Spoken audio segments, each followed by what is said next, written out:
Hello, আসসালামু আলাইকুম। আশা করি সবাই ভালো আছেন, সুস্থ আছেন। তবে একটা মজার কথা হলো যে আমাদের দেশে এখনো মানুষ ভাবে যে কৃষিকাজ মানে গরিবের পেশা, কৃষিকাজ মানে হাড়ভাঙ্গা খাটুনি, আর কৃষিকাজ মানে যার কোনো আর বড় উপায় থাকে না তারাই সাধারণত কৃষিতে আসে। আসলে ভাই বাংলাদেশে কৃষি মানে শুধু জমিতে বীজ দেওয়া, সার ছেটানো আর ধান কাটা এগুলো মনে করে লোকজন, কিন্তু বাস্তবতা ভাই অনেক আগেই বদলে গেছে। এখন এই কৃষিকাজ শুধু চাষাবাদ নয়, এটা পুরোপুরি ভাই একটা ব্যবসা। এই ব্যবসায় টিকে থাকতে হলে ভাই আপনাকে একদম মাথা ঠান্ডা রাখতে হবে, কারো কথায় কান দেওয়া যাবে না, হিসাব জানতে হবে আর সময় বুঝে কাজ করতে হবে ভাই। কারণ এখন কৃষিতে ভাগ্যের জায়গা কম, ব্যবস্থাপনার জায়গাটা অনেক বেশি ভাই। আগে মানুষ হাল চাষ করতো দেখে দেখে, মনে মনে আন্দাজ করে, এখন আর সেটা কিন্তু চলে না ভাই। এখন যদি ব্যবস্থাপনা না হয় তাহলে লাভ হয় না, উল্টো ক্ষতি হয়। কৃষিকাজকে যদি ব্যবসা হিসাবে ধরতে চান তাহলে ভাই প্রথমে আপনাকে বুঝতে হবে এই কাজটা আর আগের মতো শুধু পরিশ্রম দিয়ে চলে না ভাই। এখন লাগে পরিকল্পনা, লাগে তত্ত্ব, লাগে বাজার বোঝার ক্ষমতা ভাই।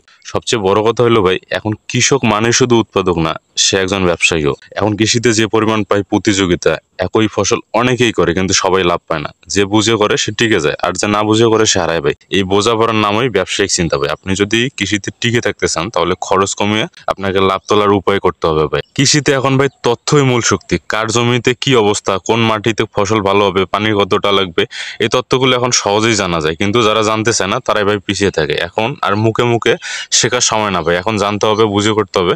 কৃষি এখন একটা জ্ঞান নির্ভর ব্যবসা। আর সবচেয়ে বড় কথা হলো ভাই, কৃষি হচ্ছে একটা বিজ্ঞানের অংশ, বুঝছেন। এখানে যেমন তেমন লোক আসতে পারে না এই কাজগুলোতে। আর একটা গুরুত্বপূর্ণ বিষয় হলো ভাই, কৃষিতে আপনি যদি আসেন, আপনার এটা খুবই মাস্ট বি, আপনার পরিকল্পনা লাগবে ভাই। আমরা অনেকেই কাজ শুরু করি, চিন্তা করি পরে, কিন্তু ব্যবসায় এটা ভাই উল্টো, আগে ভাবতে হয় তারপর শুরু করতে হয়। আর একটা বাস্তব কথা হলো ভাই, কৃষিতে ধৈর্য সবচেয়ে বড় পুঁজি। আপনি যদি ভাবেন যে আজকে আমি কৃষিতে নামবো, আমি 2 4 6 মাস পরে এখান থেকে লাভ করবো, তাহলে ভাই ভুল ভাবছেন। কৃষি মানে ধীরে ধীরে বড় হওয়া, ধারাবাহিক আয়। অনেকেই শুরুতে লাভ দেখে হতাশ হয়ে যায়, কিন্তু যারা স্থির থাকে, পরিকল্পনা করে, তারা শেষ পর্যন্ত ভাই এগিয়ে যায়। এখন কৃষিতে সেই মানুষগুলো ভাই টিকে থাকবে যারা শিখে কাজ করে। যারা পুরো অন্য পদ্ধতিতে চলে তারা ভাই আস্তে আস্তে বাদ পড়তেছে ভাই।